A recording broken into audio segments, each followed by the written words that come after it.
ఒక చిన్న దేశం, ఒక చిన్న సముద్ర మార్గం, ఒక టెర్రరిస్ట్ గ్రూప్ ఇప్పుడు ప్రపంచం మొత్తం భయపడే పరిస్థితి తీసుకొచ్చాయి. Iran, Israel, Lebanon, Hezbollah. ఇవి అసలు ఎవరు? ఎందుకు యుద్ధం చేస్తున్నారు? లెబనాన్ ఎందుకు మధ్యలోకి వచ్చింది? ఇజ్రాయిల్ ఇప్పుడు ఎందుకు లెబనాన్ మీద ఫోకస్ పెట్టింది? ఈ యుద్ధం వల్ల ఇండియాకి కూడా ప్రమాదమా? ఇప్పుడు జియోగ్రఫీని అర్థం చేసుకుందాం. ప్రపంచ మ్యాప్లో ఇండియాకి ఎడమవైపు ఉన్న ప్రాంతాన్ని మిడిల్ ఈస్ట్ అంటారు. ఇక్కడే ఉన్నాయి Saudi Arabia, Iran, Iraq, Israel and Lebanon. ఇప్పుడు ఇక్కడ ఉన్న చిన్న దేశమే లెబనాన్. చాలా చిన్న దేశం అయినా ఇప్పుడు ప్రపంచ వార్తల్లో నిలిచిపోయింది. ఎందుకంటే ఇజ్రాయిల్కి పక్కనే లెబనాన్ ఉంది. మరి లెబనాన్లోనే ఉంది హిజ్బుల్లా అనే డేంజరస్ మిలిటెంట్ గ్రూప్ కూడా. ఇప్పుడు అసలు క్వశ్చన్, హిజ్బుల్లా అంటే ఎవరు? హిజ్బుల్లా అనేది ఒక లెబనాన్లో ఉన్న పవర్ఫుల్ ఆర్మడ్ గ్రూప్ మరియు పొలిటికల్ పార్టీ కూడా. 1980లో ఇది క్రియేట్ అయింది. అప్పుడు ఇజ్రాయెల్ లెబనాన్లోకి మిలిటరీ ఆపరేషన్ చేసింది. ఆ సమయంలో ఇజ్రాయెల్కి ఎలాగైనా ఎదురు నిలబడాలి అనే ఒక ఐడియాలజీతో ఏర్పడిన ఈ గ్రూప్ పేరే హిజ్బుల్లా. కానీ ఇక్కడ అసలు ట్విస్ట్ ఏంటంటే హిజ్బుల్లాకి క్రికెట్ సపోర్ట్ ఇచ్చేది, ఫండింగ్ ఇచ్చేది ఇరాన్. అందుకే దీన్ని చాలామంది ఇరాన్ ప్రాక్సీ గ్రూప్ అని కూడా అంటారు.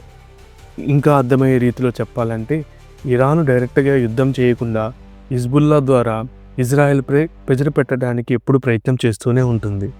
ఇప్పుడు అసలు విషయానికి వస్తే ఇరాన్ మరియు ఇజ్రాయిల్ చాలా సంవత్సరాలుగా శత్రువులు. ఎందుకంటే ఇరాన్ న్యూక్లియర్ వెపన్ తయారు చేయడానికి ఎన్నాళ్ళ నుంచో ప్రయత్నిస్తుంది. ఇజ్రాయెల్ భయం ఏమిటంటే ఇరాన్ కనుక న్యూక్లియర్ వెపన్ తయారు చేయిస్తే మిడిల్ ఈస్ట్లోనే చాలా పవర్ఫుల్ కంట్రీగా అయిపోతుంది అని.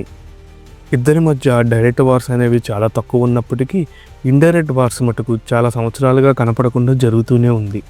అంటే సింపుల్గా చెప్పాలంటే సైబర్ అటాక్స్ రూపంలో, సీక్రెట్ ఆపరేషన్స్ రూపంలో, ప్రాక్సీ వార్స్ రూపంలో. మరి ఈ ప్రాక్సీ వార్స్కి మెయిన్గా ఇరాన్కి సపోర్ట్ ఇచ్చేది ఎవరు అనుకున్నారు? అదే ఇంకెవరో కాదు, హిజ్బుల్లా.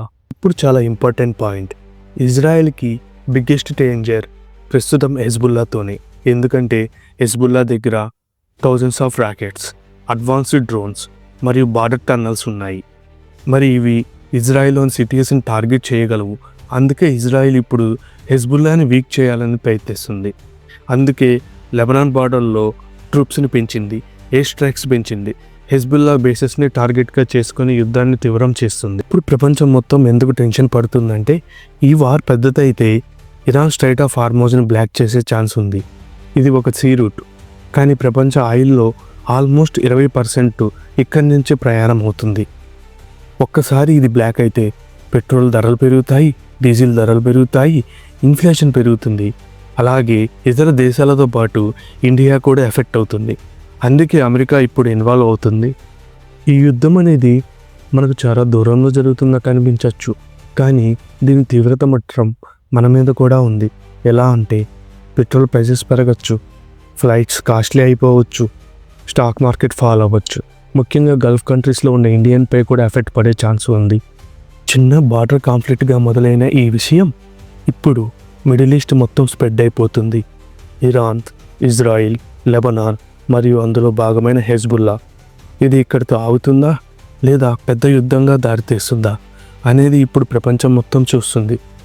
ఇలాంటి కాంప్లికేటెడ్ విషయాలను సింపుల్ తెలుగులో అందరికీ అర్థమయ్యే రీతిలో మరిన్ని వీడియోలు చేయడం జరుగుతుంది. ఇలాంటి మరెన్నో వీడియోలను మిస్ అవ్వకుండా చూడాలి అనుకుంటే Raj Telugu with VK subscribe చేయండి. ఈ వీడియో కనుక మీకు నచ్చినట్టయితే లైక్ చేసి షేర్ చేయండి. అలాగే నెక్స్ట్ వీడియో ఏ టాపిక్ మీద చేయమంటారో కామెంట్ రూపంలో తెలియచేయండి.